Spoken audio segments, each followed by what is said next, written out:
जब भी आप सोशल मीडिया स्क्रॉल करते हो, आप देखते हो कि 20 साल के लड़के महंगी गाड़ी चला रहे हैं, बड़ा सा घर खरीद रहे हैं, एक अच्छी फिटनेस बना रहे हैं। तब आपको इस चीज़ का गिल्ट होता है कि मैं क्या कर रहा हूँ, मैं क्यों इतने पीछे रह गया। पर पता है रियलिटी क्या है? प्रॉब्लम ये नहीं है कि आप मेहनत नहीं करना चाहते, आप मेहनत तो बहुत कर लोगे, पर आपको सही डायरेक्शन की नहीं पता। आपके माइंड में कोई क्लैरिटी नहीं है कि आपको लाइफ में आगे क्या करना है, और इसी कंफ्यूजन की वजह से आप अपने काम को डे बाई डे प्रोकास्टिनेट करते रहते हो कि मैं आज करूंगा कल करूंगा। और क्या होता है, वो कल फिर कभी होता ही नहीं है। और इसीलिए आप क्या करते हो, आप दिन भर यूट्यूब पर सर्च करते रहते हो कि मैं कम टाइम में सक्सेसफुल कैसे बनूंगा। और फिर क्या होता है, आप 2-4 वीडियो देखते हो, थोड़ी देर के लिए मोटिवेट होते हो और फिर से आप अपने जोन में चले जाते हो। क्योंकि प्रॉब्लम मोटिवेशन है ही नहीं, प्रॉब्लम आपके अंदर की कंफ्यूजन है। और इस वीडियो में मैं उसी कंफ्यूजन को क्लैरिटी में बदलूंगी। मैं ये प्रॉमिस नहीं करती कि मैं ऐसा कोई ट्रिक दूंगी जिससे कल ही आपकी लाइफ चेंज हो जाएगी, लेकिन ये मैं गारंटी के साथ कह सकती हूँ, अगर आपने इन 4 स्टेप्स को फॉलो कर लिया तो आपके पास एक क्लियर डायरेक्शन होगी, आपके पास एक क्लियर माइंडसेट होगा जो आपको लाइफ में सक्सेसफुल बनाएगा। लेकिन ये 4 स्टेप्स भी तभी काम आएंगे जब आप ये जानोगे कि सेल्फ इंप्रूवमेंट जर्नी इतनी इंपॉर्टेंट क्यों है हमारे लिए। तो इसका रीजन ये है कि हो सकता है कि आप शायद जल्दी ग्रो कर जाओ, पर आप ज्यादा दिन तक टिक नहीं पाओगे। आपको एक दिन आपके बॉस की डांट पड़ेगी ना, और आपका सारा कॉन्फिडेंस टूट जाए। सोशल मीडिया पर आप 2 नेगेटिव कमेंट देखोगे ना, और आप वीडियो डालना बंद कर दोगे, क्योंकि आपने स्किल्स पढ़ाई थी, आपने अपने रूट्स पर काम किया ही नहीं था।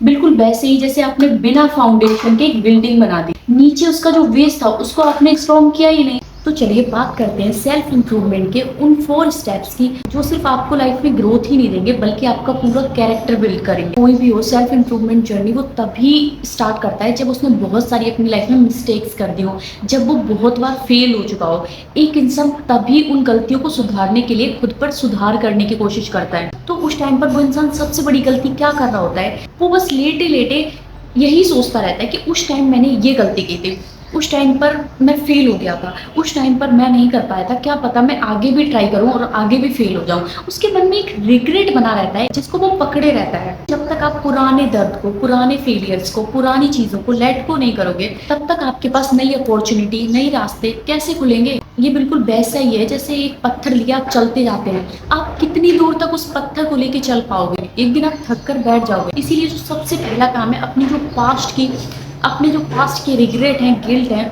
उनको लेट को करो, उनको भूल जाओ। क्योंकि इसके पीछे एक लॉजिकल रीजन है, आपका जो फोकस है, आपकी जो एनर्जी है, वो एक ही तरफ लग सकती है। अगर आप पास्ट में लगाओगे तो प्रेजेंट आपको दिखाई नहीं देगा। और इसीलिए सरेंडर करना सबसे पहला स्टेप है और सबसे जरूरी है। और सरेंडर पहला स्टेप है, आपको पास्ट से बाहर निकाल सकता है, लेकिन प्रेजेंट में आपको क्या करना है, फ्यूचर में आपको क्या चाहिए, आपके लिए क्या बेस्ट है, वो आप तभी जानोगे जब आप इस सेकेंड स्टेप को फॉलो करोगे, जो है नो योर सेल्फ, मतलब खुद को जानना। ये जो सेकंड स्टेप है ना, खुद को जानना, ये मेरे लिए बहुत इंपॉर्टेंट है, क्योंकि इसकी वजह से मैंने अपनी लाइफ के 3-4 साल वेस्ट कर दिए। क्योंकि मैंने जो उस टाइम पर डिसीजन लिया था वो दूसरे को देख कर लिया था, मैंने खुद को देखा ही नहीं कि मुझे क्या चाहिए। मैंने दूसरे को जो करते हुए देखा उसको ही मैं फॉलो करने लगी, और उसके चक्कर में क्या हुआ, मैंने 3-4 साल अपने वेस्ट कर दिए। लास्ट में मुझे ये चीज़ रियलाइज हुई कि मैं इस चीज़ के लिए बनी ही नहीं, एंड फिर वो मेहनत जो थी ना, वो पानी में गई। जैसे आप यूट्यूब वीडियोस बनाते हैं, आपने देखा कि सामने वाला बना रहा है, आप भी बनाने लग गए। भले ही आपका इंटरेस्ट हो ना हो, भले ही आपकी स्ट्रेंथ इसमें हो ना हो, फिर भी आप उसको बनाने लग गए। क्या हुआ, ये कोई 2 दिन का गेम तो है नहीं। कोई भी करियर हो, उसमें आपको 3-4-5 साल देने पड़ते हैं, और वो इंसान तभी दे सकता है जब वो खुद का ड्रीम होता है, जब वो यहाँ से जुड़ा होता है, तभी वो उसमें 3-4 साल कंसिस्टेंट रह पाता है। अगर आपकी वो चीज़ खुद की नीड से जुड़ी नहीं है तो आप एक दिन उसको गिव अप कर दोगे।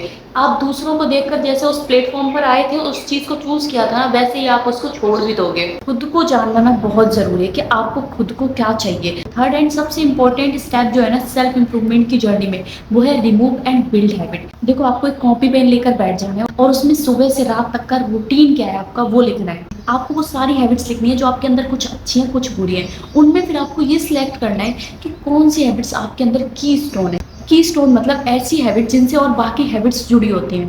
जैसे सुबह आप उठते हो तो आपका पूरा दिन अच्छा जाता है, क्योंकि आप अपने सारे जो गोल्स होते हैं वो टाइम पर पूरे करते हो। को रात तक ना एक रिग्रेट नहीं रह जाता कि आपने कुछ किया नहीं है। आपके अंदर एक मोटिवेशन होती है, और यही चीज़ एक लूप क्रिएट करती है जिससे आप दूसरे दिन भी मोटिवेट रहते हैं। फिर आप सुबह जल्दी उठते हैं और दूसरे दिन भी आपके जो गोल्स होते हैं वो टाइम पर पूरे होते हैं। पर वहीं पर कीस्टोन्स हैबिट ऐसी भी होती है जो आपकी लाइफ में नेगेटिव इम्पैक्ट डाल सकती है। जैसे आप सिगरेट पीते हो, अब क्या हुआ, वो सिगरेट की हैबिट आपकी लाइफ में आपकी हेल्थ को खराब कर सकती है। अब हेल्थ से क्या हुआ, हेल्थ से बाकी सारी चीज़ें जुड़ी होती है, हमारी पूरी लाइफ ही हेल्थ से जुड़ी होती है। अगर हमारी हेल्थ ही खराब होगी तो बाकी चीज़ें तो अपने आप ही डूब जाएंगी। तो इसलिए आपको देखना है कि ऐसी कौन सी कीस्टोन हैबिट्स हैं जिनकी वजह से आपकी लाइफ बर्बाद हो रही है, और ऐसी कौन सी कीस्टोन हैबिट्स हैं जिनको फॉलो करके आपकी लाइफ यहाँ से यहाँ जा सकती है। आपको उन हैबिट्स को बिल्ड करना है और उन हैबिट्स को रिमूव करना है। जब आपको लगे कि आपने खुद को अच्छी तरह से जान भी लिया, आपने अपने अंदर अच्छी आदतें भी बिल्ड कर ली, तब आपको एक पर्पस बनाना है, एक पर्पस सेट करना है, और वही है हमारा फोर्थ स्टेप। आपको एक पर्पस सेट करना है कि अगले 5 साल में आप खुद को कहाँ देखना चाहते हो, अगले 5 साल में आप क्या बनना चाहते हो। इन स्टेप्स को पूरा करते हुए बहुत सारे डिस्ट्रैक्शन आएंगे, लेकिन अगर आपको सच में कुछ करना है, अगर आपको सच में कुछ चाहिए, तो आप इन डिस्ट्रैक्शंस को पार कर लोगे। क्योंकि जिन लोगों ने अपनी लाइफ में सच में कुछ अचीव किया है, वो कोई आसमान से नहीं उतरे, उन्हें भी लगा इस चीज़ को छोड़ दें, लेकिन वो फिर भी टिके रहे। और आप भी इन 4 स्टेप्स को फॉलो करके अपनी लाइफ में अप्लाई करके अपनी लाइफ को बदल सकते हो।